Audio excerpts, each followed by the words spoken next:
Hi, this is Lou Rosenfeld, and you're listening to the Rosenfeld Review podcast, brought to you by Rosenfeld Media, where we're just a bunch of blind men trying to figure out the elephant. And today's blind man joining me is design systems, I'll say guru. I think we can get away with it here. Nathan Curtis of 8 Shapes. Hi, Nathan. How are you? Good, Lou. How are you?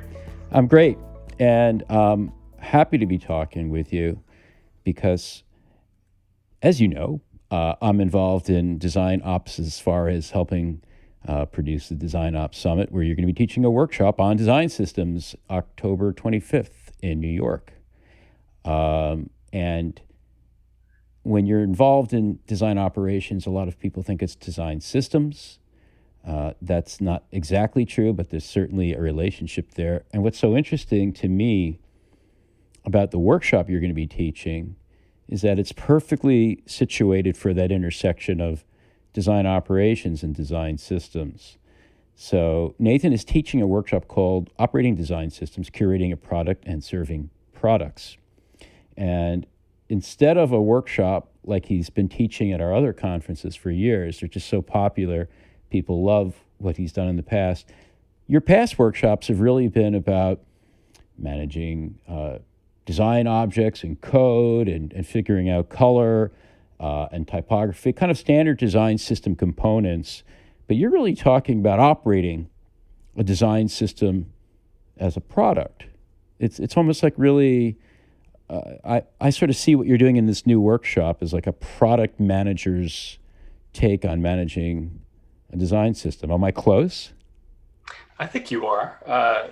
It's been about 4 years since that framing of a design system as a product has taken root, but now it's really started to grow into a lot of techniques and a lot of approaches and simply a mindset of thinking of the system as this thing that has customers. And you not only do you develop it, and that's what you were talking about before, you develop systems of color and typography and icons, you weave them through a UI component catalog, you offer it as design assets and code libraries, and hopefully it's documented really well on some gorgeous site. Those are all like the hard outputs of a system. And we've been talking about that for years. And the workshop that I've been working with you on for the last 4 years now, it's been quite some time, really had a lot of those pieces integrated into it. And over time, I found myself and the audience drifting also towards all these other activities that had nothing to do with color, had nothing to do with designing the padding on a button, but how you define what your product is, who's it supposed to serve, how you're going to build it, how you're going to create a roadmap, how you're going to communicate about it, how you're going to involve all the different people that contribute to it and form teams around it. And so it has expanded so much, and that point of view has changed. And frankly, the activities over the past few years have evolved that I'm with you, like just taking this point to do a second generation of this whole thing, like do a breaking change in effect to the workshop. And a few of the activities are sustained from what I've done before. More than half of the workshop is going to be brand new material because it reflects how the practice that we at 8 Shapes and people in the industry have evolved over the last few years. So, I mean, what is nice about your approach, though, is that it kind of helps people make this move to managing design systems more kind of naturally, because you're kind of bringing this to what should be comfortable and familiar territory for them as people already familiar with the idea of managing design to products and services. Most of the time. Most of the time. It feels natural, particularly to product orgs, where I would say the design system investment has definitely been the largest. Those organizations that make a portfolio of digital products. And so, the framing in part is strategic in that it speaks the language of leadership. It speaks the language of investment that the organization has, and it positions the system in a way that is free to grow and evolve, to be funded, to have teams put against it, and also to relate it to all the other investments that they make as they think about the life cycle of all the products in their portfolio. They create new ones, they start to emerge, they start to mature, and then eventually some of them become legacy or just in maintenance mode. That's a way you can think about system or a design system, or frankly, each generation of your design system too. So all that grounds people in thinking about the role and how to approach systems, but it's not for everybody. And in particular, I'm on a project now where the marketing organization has a vast array of different web properties that they support, not just products and solutions and tech support and training and certification and so on, but all sorts of other event things and all these different site experiences. But they don't operate as a product org. And so a lot of the things that we think about in setting up roadmaps and setting up workflows and so on, they're comfortable with those. But then once you start to say the word squad and you start to talk about, well, we need multidisciplinary groups here, designers, developers, other people, that doesn't fit their frame. And so there are sort of additional moments where they have to be acclimated to that way of thinking. Well, what about for the people who are sort of already quite acclimated? I'm sure there's still some points where the analogy of product of a design system as product still can break down, right? They may like there's probably a few cases, I'm guessing, where that analogy doesn't necessarily carry you as far forward as you might need it. Well, you certainly have to build upon that and set expectations that distinguish the system's expectations from that of a product squad. I see product squads thinking about their roadmap often in conjunction with other products, and there's planning at the organizational level in some increment of time, and that happens with design systems too. But when you get down to the iteration that a product squad goes through every couple of weeks, they have a designer, they have a developer, they're trying to finish the story, they crank it out, they have various levels of quality they need to meet, but then it's produced and they move on to the next thing. And so people ask those creating design systems, why is this so complicated? And why does it take so long to build a button? For example, that's a story I use. And the reason is because you don't just have a design step and a code step and a designer and coder working together. You have a step that precedes that to decide, in the case of the button, you know you're going to have a button. But for other components, not just should we make it, who's it relevant for? Is it worth putting in a system? And you have to reach out into communities of people, designers and engineers that sort of spiderweb all the way through an organization to get their input. And that still happens at the design step and at the code step too. Pull requests that engage people outside your team as a natural part of the course of getting work done, asking them for feedback on APIs. Oh, and then you have to document it. You have to release it in a pipeline. You have to be really disciplined about versions and breaking changes because you're a dependency of their group. And they depend on you to be stable and work with discipline. And so a slide that I've given for quite some time just has an inequality on it. The quality of a system has to be greater than or equal to the quality of a product, or else a product team's going to ignore it because they can feel can do it better themselves.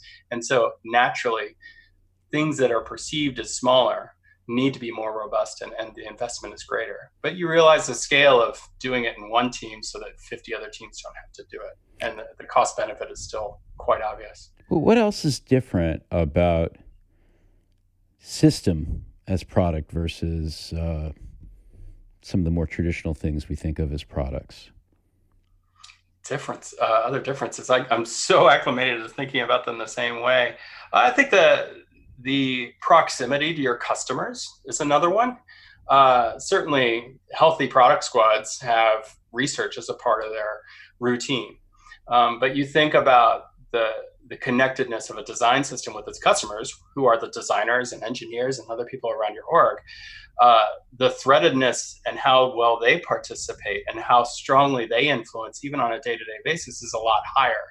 And so while you can essentially put user research participants in a box and create a study and get your 10 participants for whatever iteration you're going to do, here it's a lot more fluid, myself included, but other people like Gina and members of the design system field just hammer home the reality that design systems aren't just systems of visual style propagated through UI components. They're systems of people. Right. And managing the connectedness of those people takes a significantly greater proportion of your time than it would if you're a designer or an engineer on a product squad itself.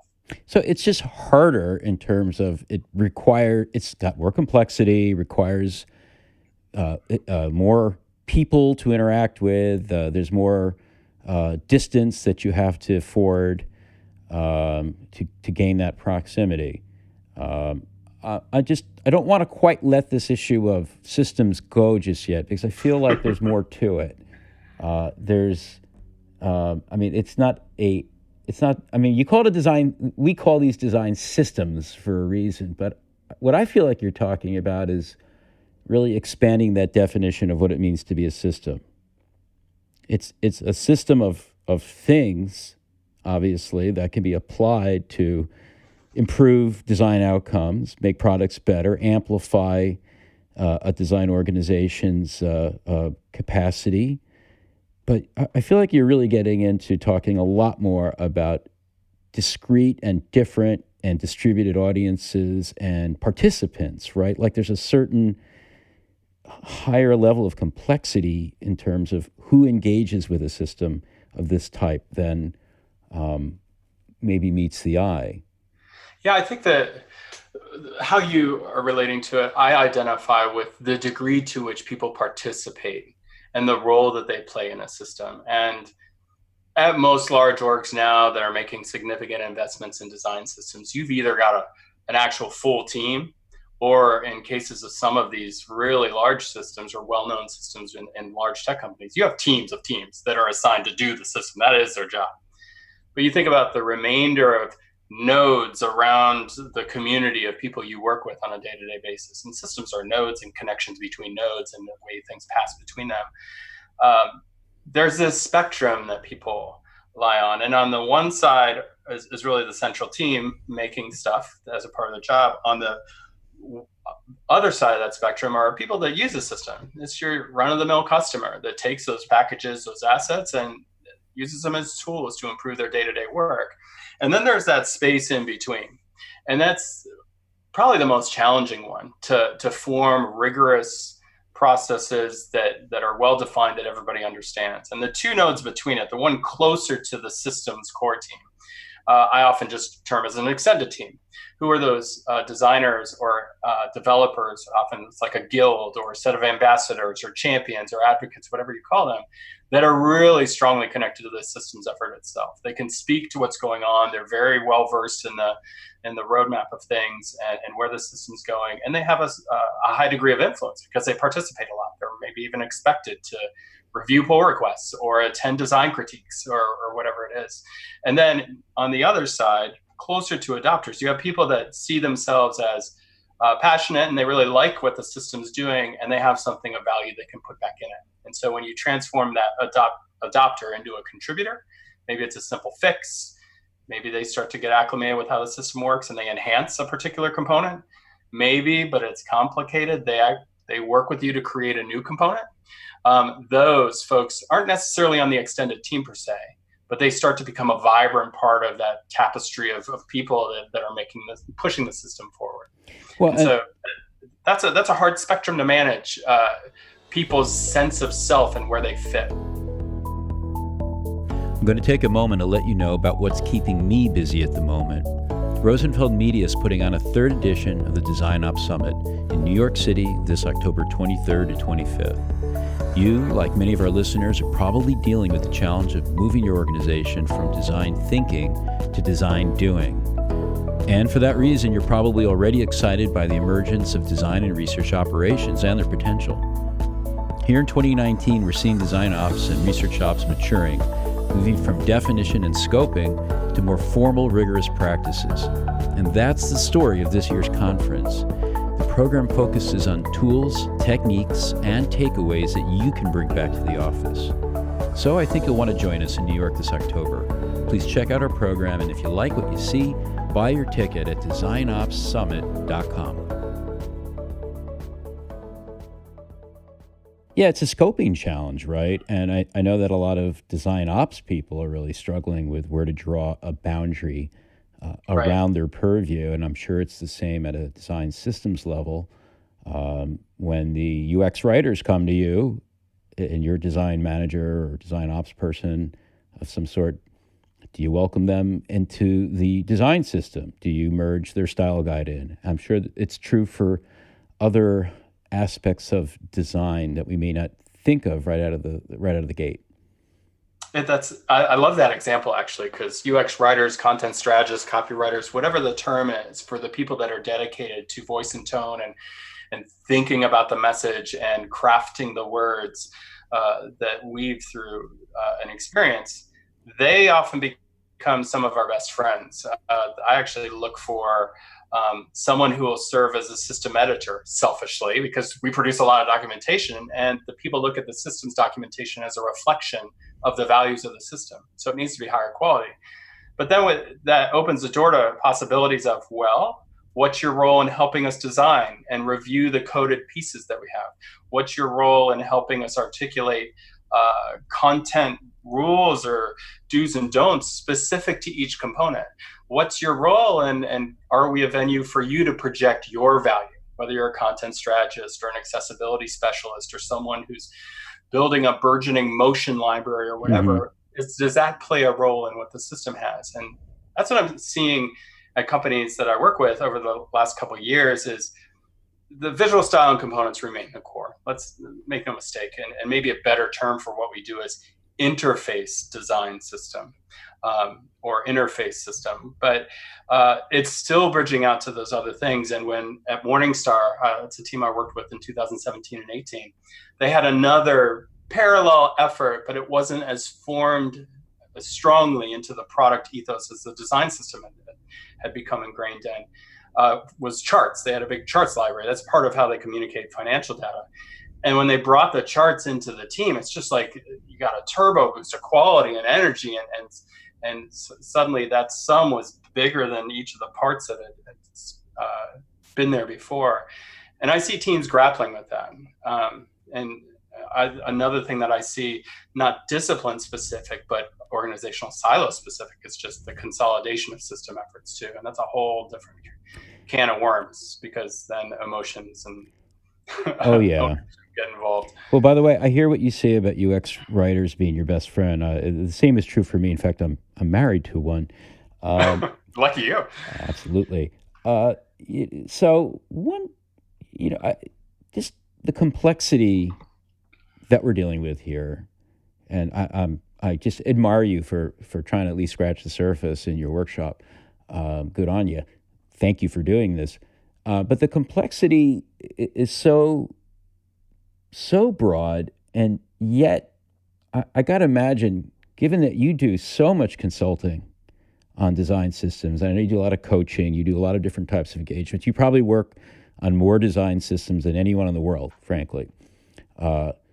Given that exposure, are you seeing that there's like this difficult challenge of establishing design systems in organizations who are only willing to just sort of understandably dip a toe in initially?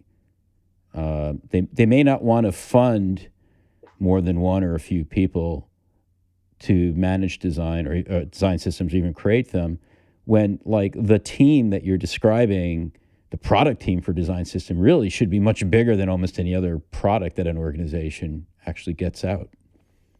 I think that depends. It depends on the scale of the org. If you're talking about an IBM, yeah, you need a bit, or let's say a Salesforce, or some company that has such a broad portfolio. Google, for example, probably has teams distributed around that all congeal what material is today. But for some companies, you don't need a full squad to get started, but there's definitely stages of growth that they go through. And some of the clients I work with are at that point where they've tried a system before. Maybe it was on Bootstrap, and they had people do it as a part of their job for a period of time that ended. And then people look at them around and say, what happened? Why isn't this going on anymore? Why isn't this a viable thing in our org? It's because people stopped working on it. It's just, when you have a product, you don't just put a product into a marketplace and then walk away and start doing something else. You have to support it. You have to market it. You have to communicate things about it. You have to keep enhancing it. It's got to grow and live. And so, wait a minute. I use so many products that don't seem to have been changed in 8 years. Woofu, Citibank's business. Anyway, sorry. I just couldn't help but bitch for a moment. But get back to what you're saying.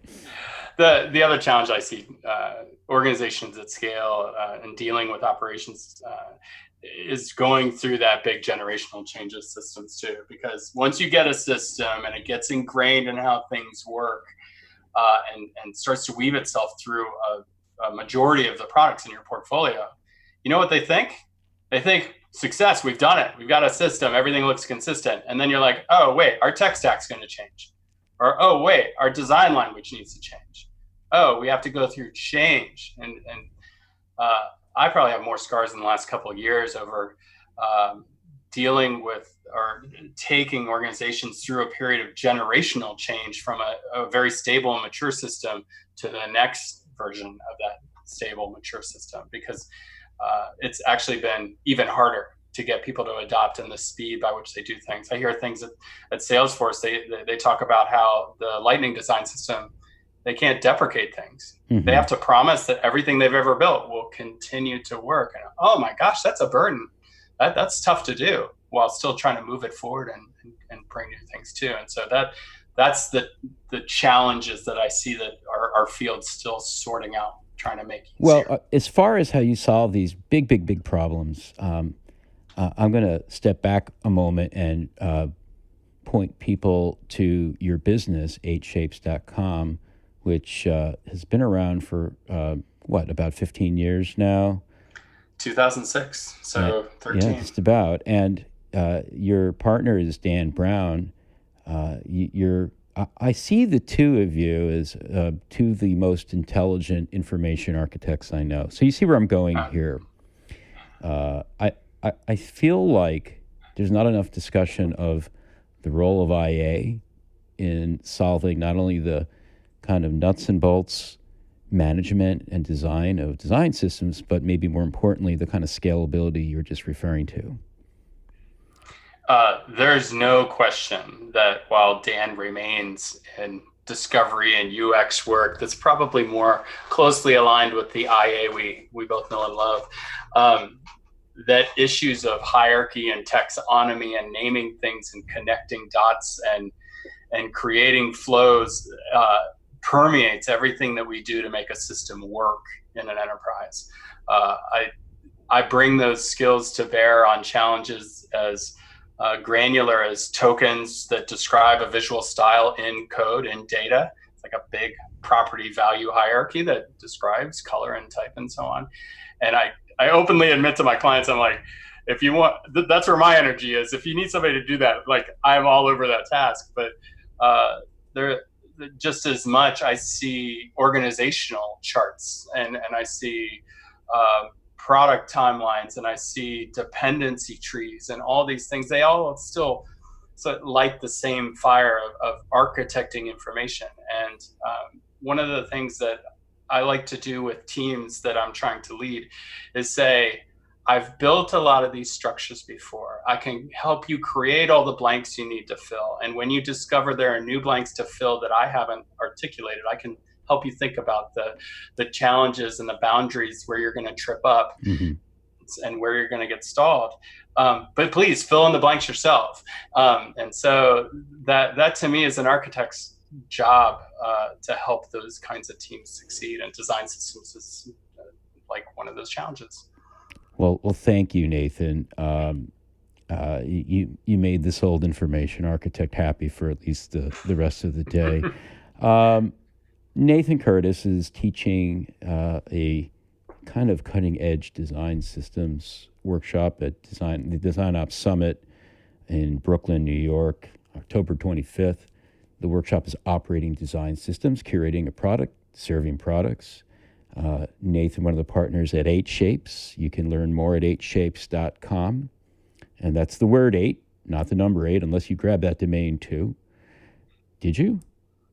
We did. The third conversation we had where we decided the name of the company, where we both like shapes because we're IAs and we diagram things. And then Dan was like, what do you think about the number 8? And I said, oh, that's 2 to the third power. I love the number 8.